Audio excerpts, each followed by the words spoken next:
Is intermittent fasting the same as starving? Do I suffer each day waiting to get to my eating window? I'm Jackie. I'm an intermittent faster, and I've been doing this the past 4 years, and I almost exclusively eat one meal a day. And today we're diving into a topic that I believe is very misunderstood. Fasting is very different than starving. So let's clear up the confusion once and for all. On the surface, intermittent fasting may look very similar to starving, but they're actually quite different in terms of approach, intention, and the impacts they have on your body. First up, let's talk about intermittent fasting.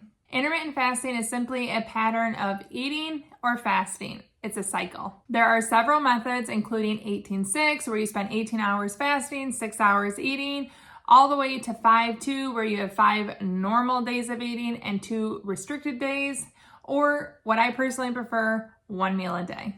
The key here, intermittent fasting is a deliberate choice to focus on when you eat, not what you eat. It's all about optimizing your body's natural processes and reaping the many benefits. Everything from improved insulin sensitivity, weight loss, weight maintenance, all the way to improved longevity. This video is sponsored by Element. Not only do I get to choose when I eat, which is very different than starving, I get to choose what I consume.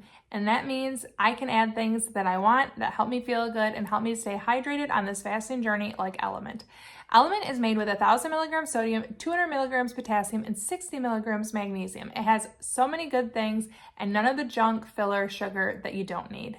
I love to have all of their flavors within my eating window. They taste good and they keep me hydrated. And if I'm fasting and I want the electrolytes, I add the raw unflavored to coffee, water, or iced tea.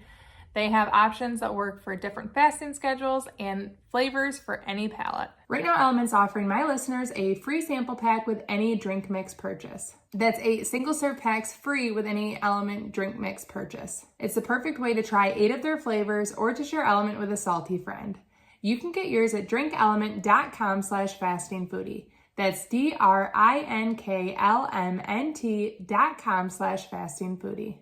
And if you're an Element Insider, you have first access to Element Sparkling, a bold 16-ounce can of sparkling electrolyte water. Thank you so much to Element for sponsoring this video. Now let's shift our focus to starvation. Unlike intermittent fasting, starvation is not a choice. It is a state of severe deprivation where your body is not getting enough nutrients to support the basic functions. Starvation often occurs as a result of food scarcity or eating disorders. When you're starving, your body goes into survival mode. Your metabolism slows down, you break down muscle for energy, and your vital organs get compromised. And quite obviously, starvation leads to long-term health impacts. However, as a 4-year intermittent faster and 1 meal a day, I not only have choice of when I eat, I have access to food. I daily get to enjoy foods that make me feel good, taste good, and I enjoy, but I'm also meeting my body's needs on a daily basis.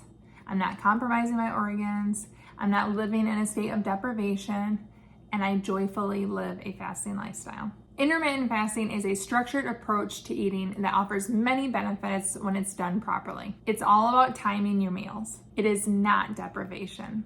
I don't spend my average 22 hours a day fasting, white knuckling it, just waiting for the next bite. I enjoy fasting, and I think you'd be really hard pressed to find someone truly starving that finds it joyful. So if you're ever faced with a negative Nelly in your life and they're trying to convince you that choosing to be a faster is the same as starving, remind them of these key differences. Starving has negative consequences on health. On the other hand, I have seen many health benefits since I became a faster. Starving is generally involuntary. Intermittent fasters, me, and everyone else does this voluntarily. Starving is often due to a lack of access to food. On the other hand, I have too much access to food on a daily basis. That's part of my problem. Starvation is usually prolonged and for an undetermined amount of time. With fasting, I know not only my next eating window, but I can move it at will. If I'm hungry and I need to, I'll eat earlier. If I'm not hungry and I push it, I have that choice. Labeling an intermittent faster as starving denies the struggles of those that are actually struggling. As a faster, not only do I have access to food, but I have choice, and I'm super grateful that I am way too privileged to be in a spot where you could call me starving. Remember, fasting foodie friends, the key to a healthy relationship with food is balance and mindfulness. I balance enjoying foods on a daily basis, adding things that I need to my diet, and also being disciplined in my fasting routine. If you're considering if fasting is safe for you, I highly encourage you to talk to your primary care physician. That's exactly what I did. I made sure she was on board, and she is. She's seen my many health benefits, she's seen my improved health, and she's on board with it. I encourage you to do the same. Talk to your healthcare provider if you have questions or concerns on if this is a safe path for you. I have Joyful Fast, Joyful Life, and if you want a book that could get you onto the same path, I highly recommend you watch this video where I overview a guide that could give you step-by-step instruction on how to kickstart your fasting journey in this video right here. Thank you so much for watching. Ciao, and ciao.